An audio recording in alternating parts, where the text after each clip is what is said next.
Welcome to another episode of 5 Journeys Live Like You Matter podcast. Today, we're so excited. We have Achina Stein, who is an American board-certified psychiatrist with over 25 years of practice experience. She uses functional medicine to help patients find the underlying cause or root causes of illness and the nutritional and biochemical imbalances that might be contributing to them. Since 2016, Dr. Stein has been seeing patients in her private practice called Functional Mind LLC. And after writing her book, What If It's Not Depression, in February 2020, she launched a companion program to coach those interested in working with her across state lines. Welcome, Achina. Thank you. Thank you. Thank you for having me. And we're super delighted to have you because full disclosure, we work together, right? Yeah. And we loved working together. How long did we work together for? Since 2012. Nice. 2012 to end of 2015, right? Yeah, so 3 good years. So yeah, they were great years. Great time, and had the privilege of working. So that was awesome. Actually, it might have been you've been up to a lot since then. Yeah. Yes. It might have been 2011. I'm forgetting. That's okay. Yeah. But you've been up to a lot, and you wrote a book. Yes, I did. So tell us about the book, because that's really exciting. Yeah, well, a lot of people, the reason I wrote this book, and, it's called What If It's Not Depression, is because a lot of times people will come to me and they will explain that they have all of these symptoms, and it's not, and they've been given a diagnosis of depression, either major depression or a mild clinical depression, and they're offered only 2 options: an antidepressant or psychotherapy. And sometimes people think, I don't think I'm depressed. Why do they think I'm depressed? And it's usually because they are experiencing symptoms that tend to accompany the feeling of depression. And they might be down, but not because anything happened to them where they could say, oh, this happened, and because of this, I'm depressed. Right? It's symptoms of fatigue and concentration problems, sleep problems, appetite problems, maybe some difficulty thinking, in their thinking. It's almost like burnout. Sometimes burnout can look like depression, right? And so I feel like many people are inappropriately given a diagnosis of depression, of clinical depression, a true clinical depression, that they are not necessarily given a good workup to rule out the medical causes of depression. And it's often used as a wastebasket diagnosis because sometimes people just don't know what else to do, especially if they're seeing a primary care provider that only gives them 15 minutes of their time, and that's all that they have, so 15 minutes, that's pretty good. Yeah, it's a way. The national average is 7 minutes. So. Yes. Exactly. I will say, I'm so reminded of 2 things here. One, I remember when my mom got Addison's disease, or really got sick from it. She couldn't get out of bed. She was vomiting all day. She was very bronzed, and she had to go to about 8 doctors before she had to be hospitalized because her blood pressure was 60/40. It was practically undetectable. But about 5 of those doctors, I'm sorry, they were male, by the way, in the 80s. About 5 of those doctors said, you're just depressed. And she's like, well, I'm getting depressed because I'm sick. But she wasn't truly depressed. And they said, oh, you're just depressed. Here's a medicine. And she said, I don't need that. I'm vomiting. I have dizziness. Yeah. So it really is amazing how it's easy to put people in a wastebasket of you're just depressed. Yeah, no, I'm actually thinking my first I'll say what it is in a second, but oh yeah, my patient came in with this was when I was starting out, came in with a wheelchair. And in the wheelchair, they said, I asked her, what's going on? You're a young 40-something-year-old. Why are you in a wheelchair? Because you're depressed. And depression causes apparently wheelchair boundness. So that was my first patient of true Lyme disease that I found out and discovered afterwards. But it's funny how people, if you don't know anything, depression, like you said, is a wastebasket diagnosis. It's like crazy. ask us for the PAPS. No, we don't know what it is. You must be depressed. Right. Right. Yeah. So, my book basically unpacks how all the variables that are looked at in terms of that have come together that created this system where people are given this wastebasket diagnosis. So it's not that these are bad doctors. It's really a system that's in place that makes it hard for us to really do a proper evaluation and really look at all of the causes. And maybe an antidepressant is appropriate in many cases, because they are life-saving. There's nothing wrong with prescribing an antidepressant, but it's important to do it properly, rule out medical causes, rule out root causes, in my opinion, as well. So even if you needed to use an antidepressant, you could potentially come off of those medications in the long run and learn how to take care of yourself, because you've really, fixed the problem, instead of just putting a Band-Aid on it, so to speak, Yeah. So if someone's listening and they're saying, okay, well, I kind of thought I was depressed, but what else could it be? For the listeners, what are some of the things that would masquerade as depression and are really some other issue? What are like the top, 3 to 5? That's a very small list, right? I know. Yeah. Well, besides looking at the traditional things, which is the biological, which is, hypothyroidism, B12 deficiency, folate deficiency, vitamin D deficiency. There's some nutritional deficiencies. There's a whole host of medical issues, even medication side effects. I mean, these are real traditional things that traditional doctors should actually rule out, alcohol, drugs. There's a whole list of those just traditionally known, but there's, psychological Most causes. doctors, psychiatrists, as far as I know, don't even check a thyroid or a B12. Is that your experience, or do some do? I would say most are trained to do that, so if they're not doing it, they're not really following the standard of care.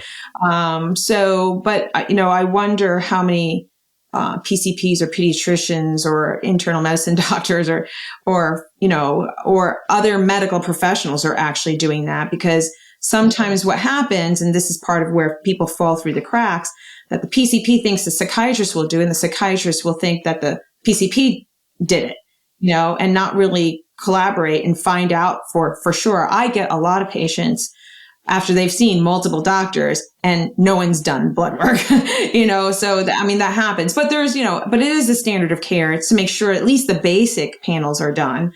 And, so that's the biological. And there's the psychological piece. Trauma is a major root cause of depression. And sometimes people can't overcome trauma because of these other medical issues. And of course, the social reasons, like, toxic boyfriend, toxic partner, toxic workplace. These are all issues. And, and then there's, spiritual crises. These are all things that can be addressed. And that's typically in a good psychiatric evaluation, these biopsychosocial issues are covered.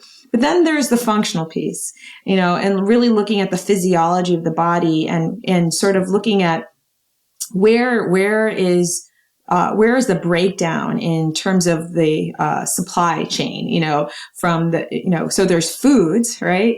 Foods are turned into amino acids, which then are manufactured into neurotransmitters that are then used by your brain, So if there is a breakdown in that chain, then you're going to have a problem. But besides not having the raw materials, there's also an inflammatory component of food. And there's, so food's medicine, so foods can cause inflammation, but there are also foods that can heal.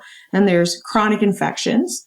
Chronic infections can burden the immune system and cause it to sort of fall apart, become dysfunctional, and even prevent you from absorbing or breaking down those foods, causing a dysbiosis. And, there's a thing called small intestinal bacterial overgrowth that can cause iron deficiency and B12 deficiency, things like that.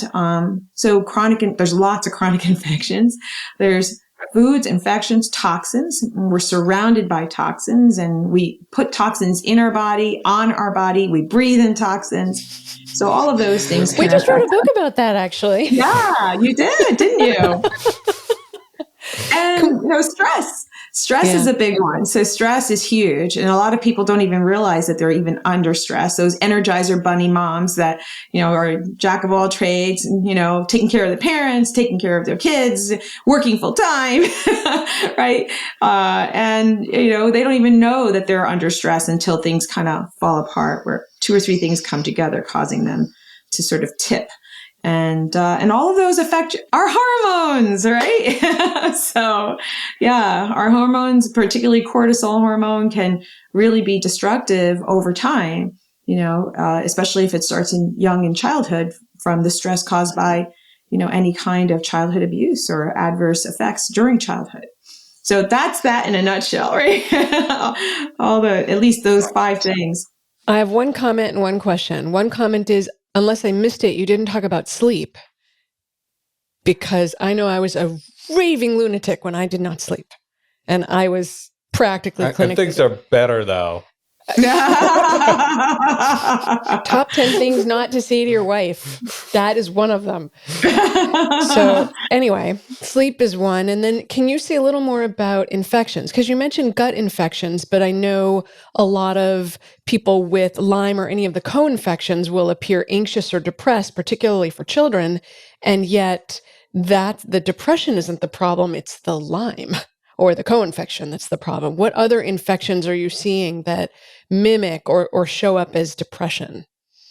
Well, Candida is a type of yeast. It's a yeast that is part of our normal flora, but it can get out of control due to multiple variables, a combination of multiple rounds of antibiotics. It can be due to taking steroids, birth control or just pills, simply too much sugar. Eating too much sugar, right? Being sad, a different type of depression, eating a sad diet. Yes. Right, exactly. Standard Eating American a sad diet. Yep. Yes.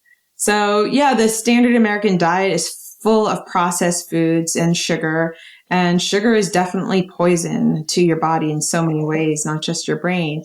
So ultimately, these things cause inflammation. So Candida, there are multiple types of bacteria that can cause, like strep can cause PANS. I don't know if you're, familiar, PANS and PANDAS. And that can be accompanied by depression, this inflammatory cascade that can affect your brain. So basically what you're saying is anything that we do in functional medicine basically can come down to anxiety, depression, feeling sad. Basically the whole functional medicine workup. Yes. I mean, depression is caused by inflammation. I mean, if anyone's ever been sick, they feel depressed, right? Because the inflammation is affecting their brain, and they're short-tempered, irritable, lack of patience, right? They just feel horrible, and it's hard to engage them. They just want to sleep all the time. They can't think right? It looks like a depression. It's a sick syndrome. And so a lot of times that's confused with depression. And like I said, someone might say, well, I'm not depressed and I'm just sick.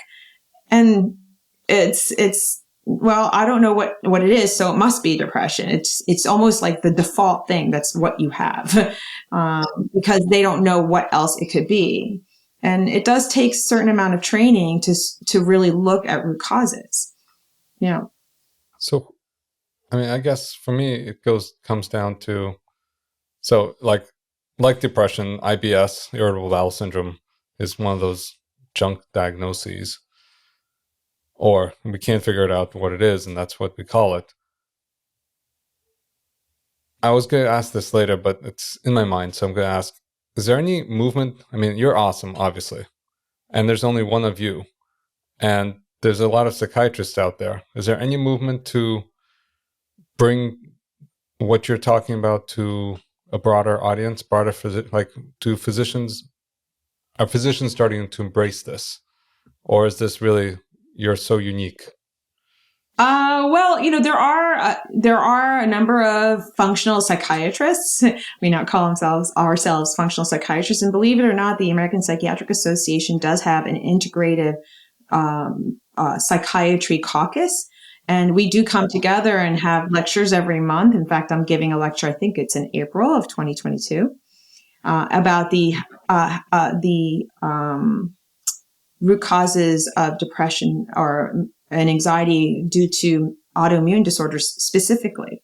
So autoimmune disorders can actually show up, particularly lupus, as depression and anxiety, right? And you brought up Lyme and co-infections, Babesia, can cause rage and OCD type symptoms. So I think it's important to consider these options, consider what else might be going on, especially if they're not getting better with a course of an antidepressant. Well, also, like you were talking about hormones, and I think you were referring to women, but with men, low testosterone definitely causes depression. I've seen it over and over. And you give a man testosterone and feeling much better. Absolutely. So, yep. Let's talk about the gut a little bit more, because I know that a huge percent of the happy hormones, the serotonin, is actually produced in the gut. Can you talk about what happens when there's gut dysfunction and how that impacts serotonin? Because that obviously for people think about, oh, my brain, but it's not your brain, it's and they call it the second brain. I feel like it should be the first brain is your gut and your second brain is above your neck. Like flip it. So can you talk about that a little bit? Sure.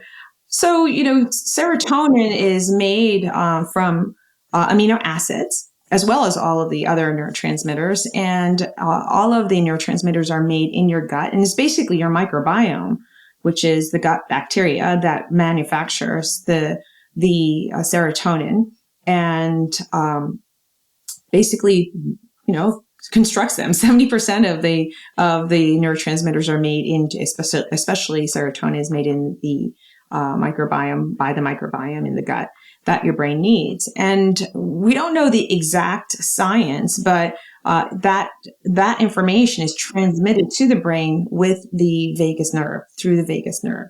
And so that's really important. We don't know exactly how that is, because serotonin itself does not actually cross the blood-brain barrier, but there's some signaling through the vagus nerve that transmits this information to the brain.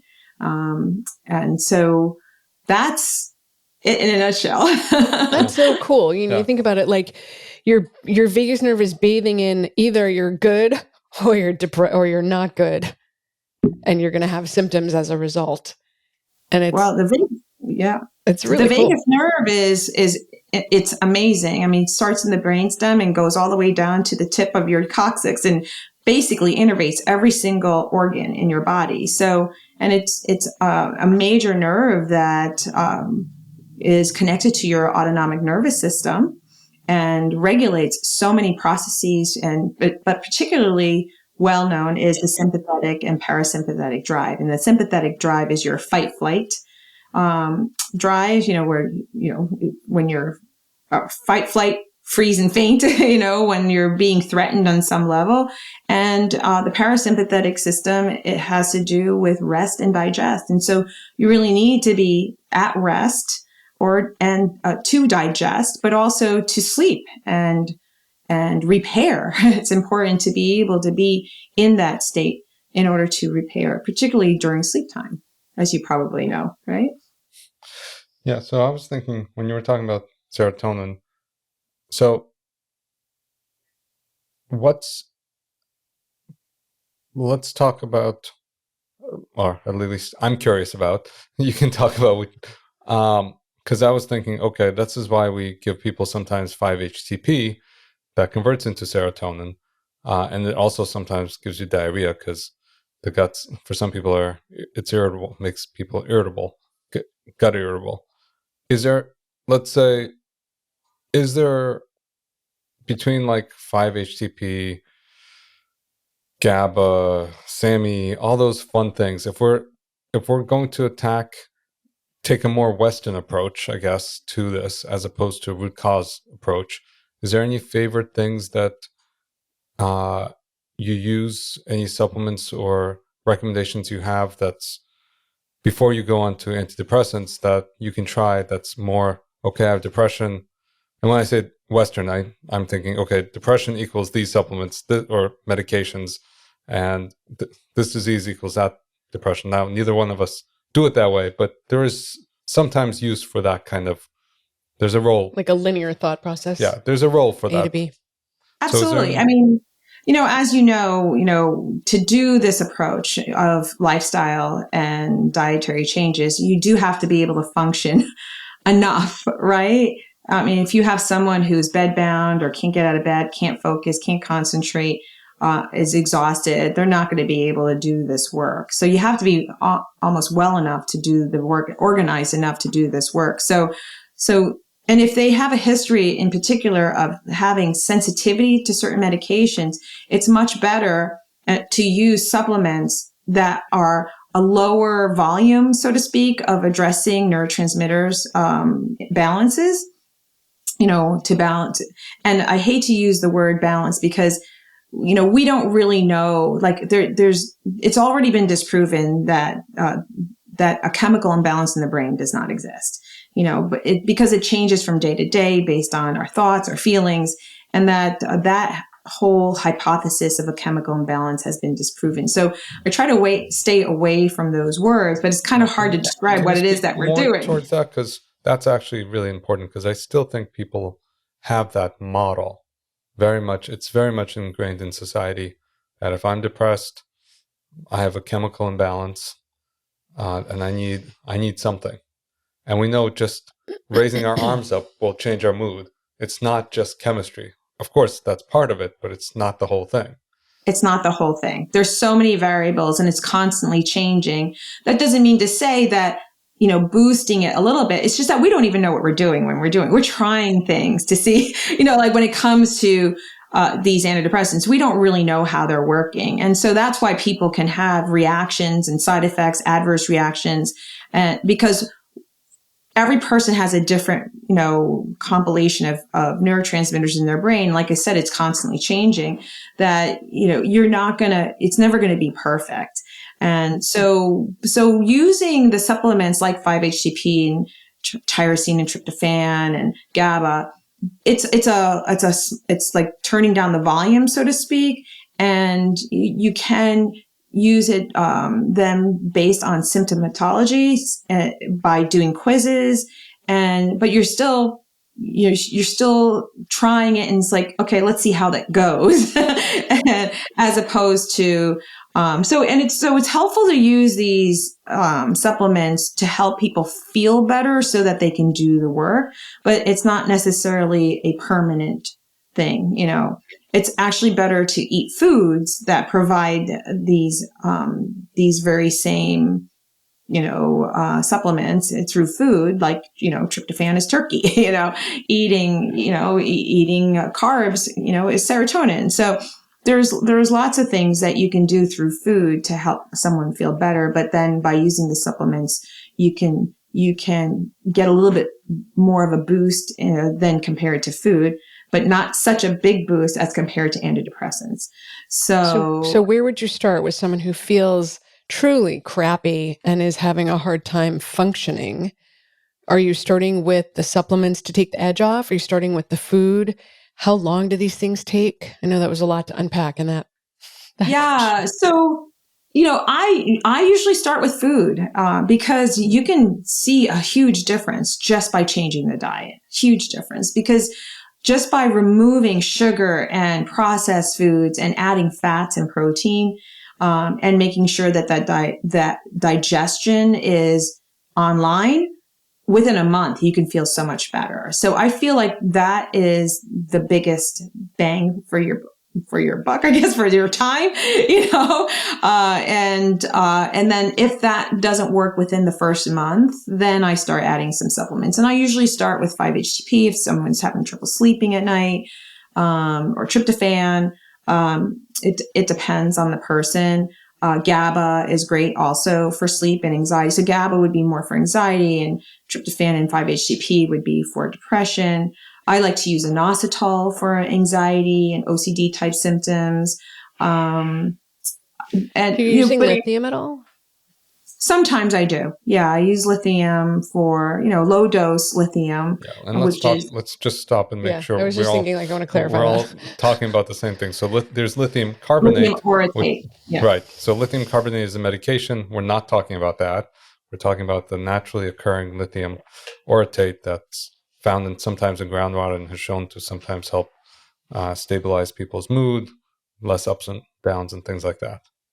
Absolutely. And it's a very low dose. It's like anywhere from 5 to 10 milligrams compared to 150 to 300 milligrams. And that, from a medication standpoint, that's an extremely low dose too.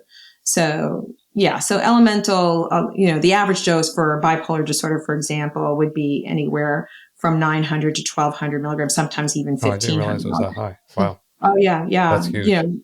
Yeah, no, it's a big difference. Yeah. So, so lithium, I have used lithium for those mood swings, lithium orotate, 5 to 10 milligrams for those mood swings. But, ultimately I kind of really try to focus on, the removing what's causing inflammation, replacing what's missing, all the B vitamins. Generally, most people are very deficient in B vitamins, magnesium, zinc.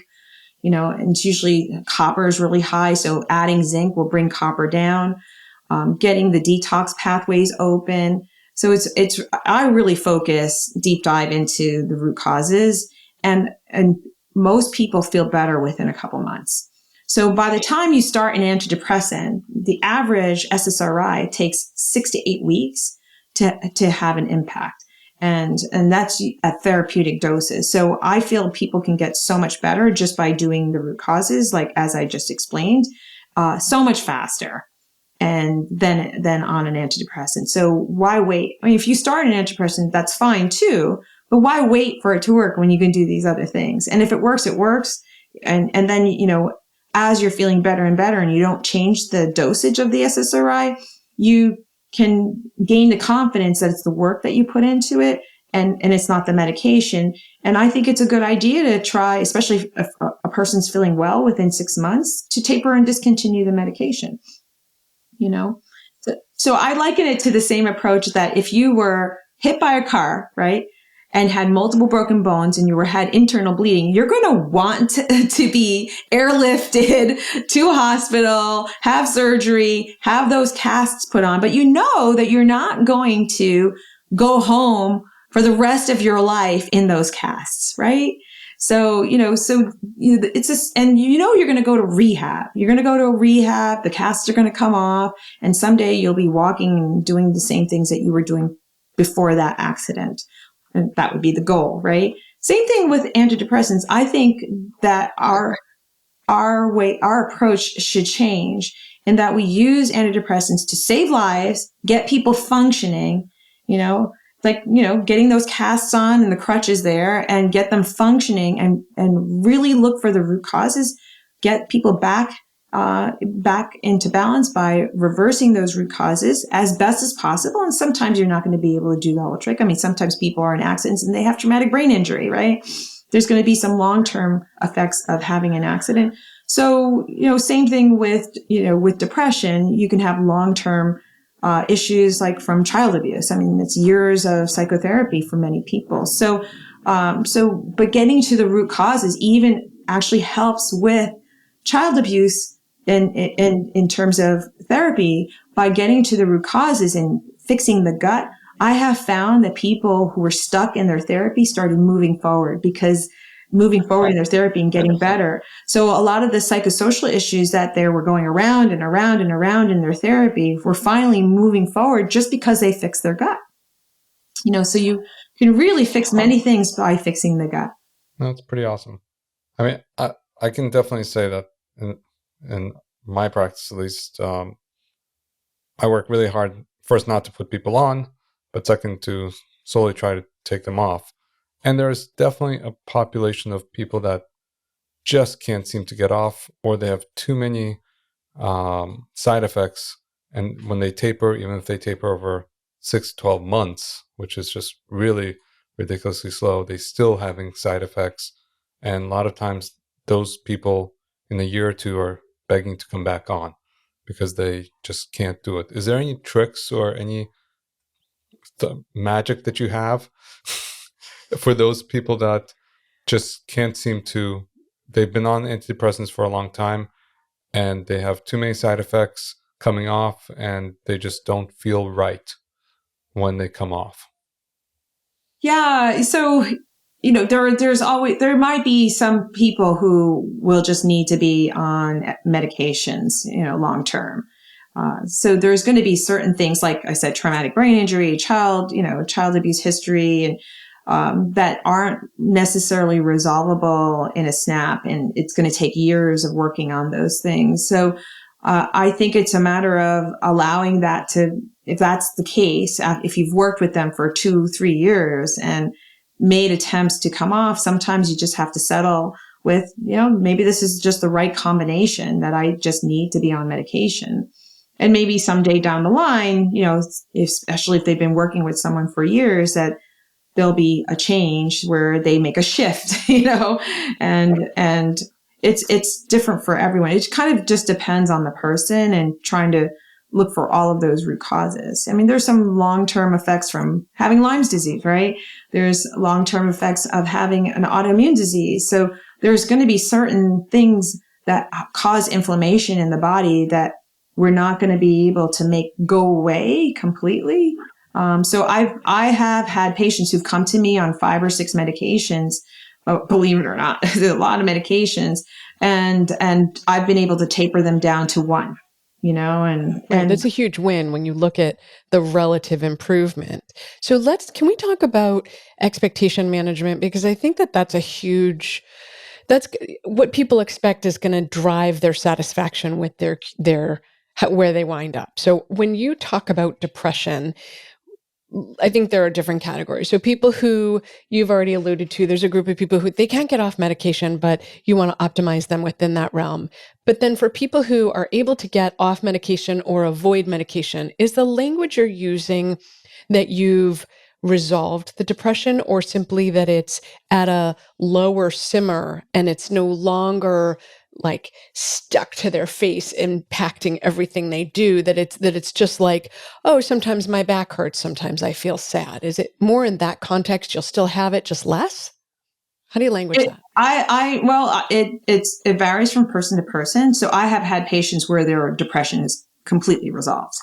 But they weren't necessarily, severe depressions, where they were in and out of the psychiatric hospitals or needed things like ECT. They were mild depressions and, newly diagnosed. So, I mean, I've had patients who come to me specifically to come off medication, and I've told them, looking at your history and everything that you've been through, I think it would be risk for you to come off of medication.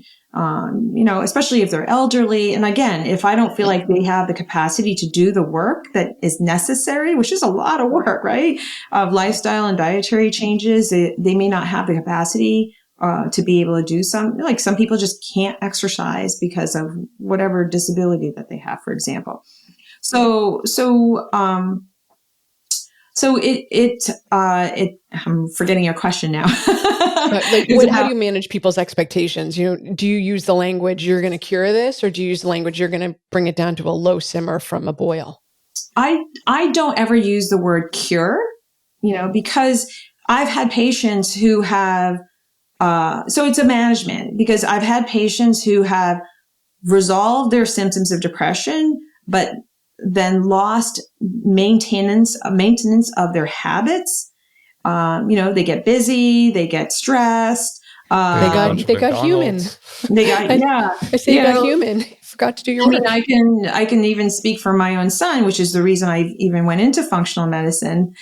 Thank you, Ed, because you saw my son and found the root causes of his depression and anxiety and sleep problems and attention problems, and he was able to come off of 4 medications as a result of working on all of these root causes. But then he went off to college, right?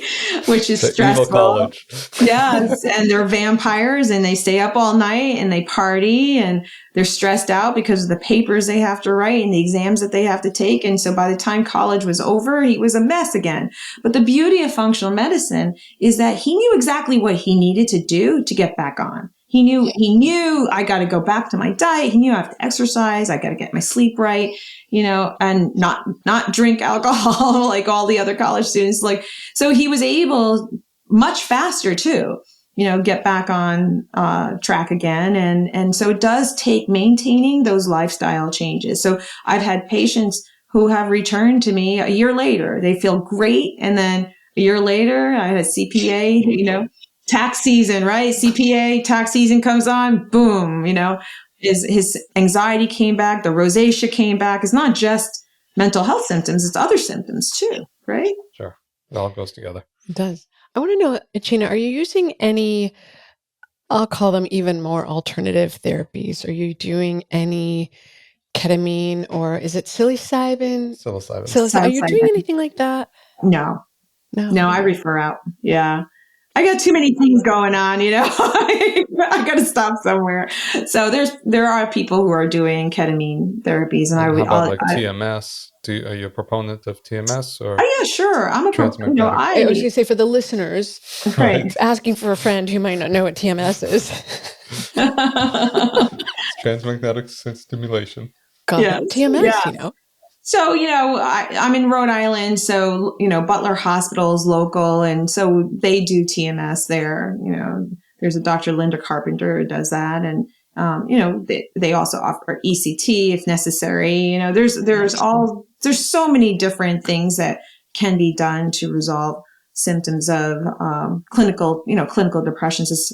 Those are generally for severe refractory clinical depression that hasn't been resolved through, and I kind of hate that terminology, treatment resistant. It's like, well, you didn't try functional medicine, so how can you say it's treatment resistant? But it's medication resistant, not treatment resistant, right? So medications didn't work, and it doesn't mean that, you didn't do a good job. It means the medications failed, right? So it's almost, I don't like that term, because it almost feels like it's blaming the patient, No, I feel like that's the same thing. I don't like to say someone's infertile. I like to say they're having difficulties conceiving, because they're not infertile. They're simply not pregnant yet. Right. Just the way you think of it. Absolutely. Yes. Gives you more hope. Yeah, you need hope. So if someone's listening and they're thinking, okay, maybe I have depression. I think I'm depressed, but maybe there's something else going on. What's the first step, or the one step you would recommend the listeners or someone they know take if they think that they might have this, or they might have something else going on? What's the first step? What do they take? Well, I think they should be evaluated. First step is get an evaluation. First step is get evaluated. Friendly functional medicine physician. Go see Dr. Stein. Yeah. Yeah. So let's say it's a mild depression, that they're not in danger of harming themselves or others. They're not having problems with reality. It's a mild depression. Most everyone will benefit from taking magnesium, as long as they don't have any renal function problems. That's kidney function problems. You don't want to take magnesium if you have any kind of problems with your kidneys. But so magnesium, B complex, and most B vitamins are pretty well tolerated. There's a small percentage of people that can become anxious from a couple B vitamins, like B6, vitamin B6, P5P. So there's an even smaller percentage that can, that become anxious from B12. So they might need a different kind of vitamin B12. So what did I say? Magnesium, B complex, omega-3 fatty acids. Practically everybody, I test everyone, and every single person that I have not had a single patient who has had a good level of omega-3 omega-3 fatty acids in their system. So that's like part of the triad. Don't forget about the vitamin D. I know. I remember when you told me about the treatment medicine of 7,000 IUs of vitamin D, that it was a medicine. I was like, well, you could just take that over the counter. But I remember you telling me about that. And this is years ago. This is 8 years ago? You told me. You may sort of mention it in offhand, and it still sticks with me. Yeah. And so vitamin D, if you have seasonal affective disorder, it's usually because people are deficient in vitamin D. So, but again, you have to be careful with that, because it is a fat soluble vitamin, and you want to make sure that you get a blood test to see what your vitamin D level is. And you can get away, and average adult can get away with 5,000 IUs without getting toxic. Especially if it's a lab low or very low vitamin D level. But it should be, monitored and checked, I would say 3, maximum 6 months later, to make sure that you're not toxic. So, and I like to reach a vitamin D level of between 60 and 80.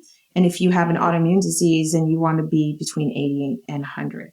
So, so zinc, B complex, omega-3 fatty acids, vitamin D, and a probiotic. So most people can tolerate a probiotic pretty well. There's going to be a small percentage that will have bloating and gas from it, which is indirectly could mean that you have small intestinal bacterial overgrowth. So, Or just dysbiosis, yeah. Or overgrowth of bad bacteria. Yeah. So then if that happens, just stop it and find someone to help you. But I think you can take those 5 things pretty safely. I think that's great. This is amazing. How can people find you and your work? So you can go to www.achinasteindo.com. I don't think I have to say www anymore, do I? No, definitely not. Probably not. https:// So achinasteindo.com. And and if anyone wanted to talk about working with me, they can just schedule a free discovery call. And I do see patients one-on-one in my practice in Functional Mind in Riverside. And you were telling us about the group you also have, which is really sounds pretty awesome, that you work in groups, and that seems to be very effective also. So definitely want to put a plug in for that. Yeah. So it is a 12-week online group program, and that's for people anywhere from the world, that wants to join. And I'm actually taking enrollments now for, I don't know if this is an evergreen recording, but the next one is starting January 6th, and it actually is going to turn into an evergreen program. So people can enroll anytime after January 6th, 2022. And it is really helping you to put on your Sherlock Holmes hat and find all of your root causes of depression. And each week you're going to dismantle them. Every week there's homework with videos and live Q&A with me for 90 minutes every week. And to me, I find that people actually get so much farther working in the group than they do with seeing me. Because when you're working one-on-one with someone, you actually are on your own and you have to figure it out on your own, and people lose motivation, and then they end up not following through, because the most important thing about doing this work is that you have to create habits. And the boot camp actually helps you create habits, and it motivates you to do the work because you're doing it with everybody else, and you're kind of cheering each other on and giving each other tips, and it keeps you on track. But I think it's really important to create habits that are in alignment with who you are as a person. So sometimes people will see a doctor or other medical professional, and they'll do it because the doctor said so and not because they wanted to do it, right? So it's important to figure out, well, okay, I need to exercise, and it's really finding the right way to exercise that that's right for you, but also that you're going to sustain over time for the next 10 years, the next 20 years. Yes, it's sustaining these habits that are really important. So the boot camp is perfect for that. That's awesome. Sounds amazing.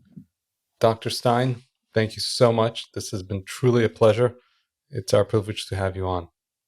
Thanks for listening to another episode of 5 Journeys Health. Live like you matter. Thanks, Achina. Oh, you're welcome. It was my pleasure.